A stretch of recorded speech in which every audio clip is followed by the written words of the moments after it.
அல்லாஹ் ஜல்ல ஷானஹு தஆலா இந்த புனிதமான இந்த மதீனா நகரத்தில் இந்த பூமியில் அல்லாஹு தஆலா நம்மை ஒன்று கூடக்கூடிய ஒரு பெரிய பாக்கியத்தை அல்லாஹு தஆலா கொடுத்துருக்கிறான். எல்லாத்தையும் கேட்குதுங்களா? அல்ஹம்துலில்லாஹ். இந்த மண் இருக்க இது சாதாரணமான பூமி அல்ல. மதீனா நகரம் அப்படிங்கிறது சாதாரணமான பூமி அல்ல.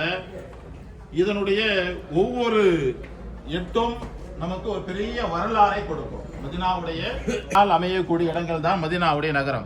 ஏனென்றால் நபிகள் நாயகம் ஸல்லல்லாஹு அலைஹி வஸல்லம் அவங்க தங்களுடைய 53வது வயதுல இங்க ஹிஜ்ரத் செஞ்சு வர்றாங்க. 63ல வஃபாத் ஆகுறாங்க. 10 ஆண்டுகள் நபிகள் நாயகம் ஸல்லல்லாஹு அலைஹி வஸல்லம் அவங்க இந்த பூமியில இந்த மண்ணில தான் இருக்கிறாங்க. சொல்ல போனா நேற்று நான் சொன்ன மாதிரி குர்ஆனுடைய பாதி இந்த மதீனாவுல தான் இருந்துச்சு.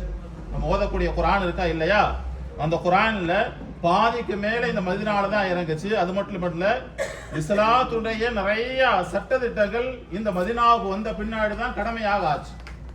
தொழுகை மட்டும்தான் மக்கால கடமையாச்சு.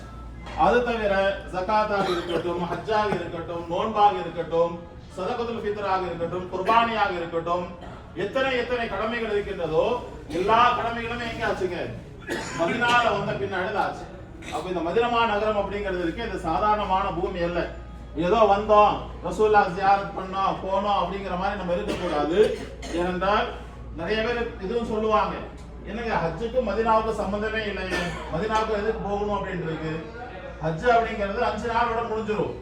மினா, அரஃபா, முஸ்தலிஃபா, மக்கா இதோட ஹஜ் அப்படிங்கிறது முடிஞ்சிடும், அவ்வளவுதான். மதீனாவுக்கு போகணும் ஜியாரத் பண்ணணும் அப்படிங்கிற தேவையே இல்லை அப்படிங்கிற மாதிரி நிறைய பேர் மக்கள் பேசுறாங்க.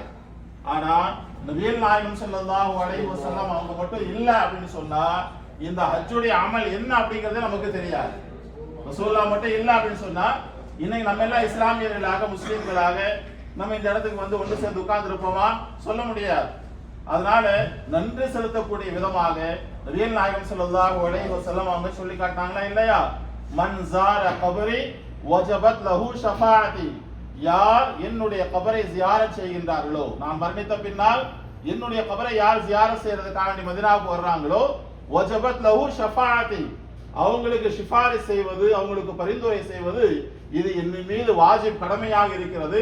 கியாமத்துடைய நாளையில அவங்களுக்காக வேண்டி நான் சிஃபாரிஸ் செய்வேன் என்பதாக சொன்னாங்க.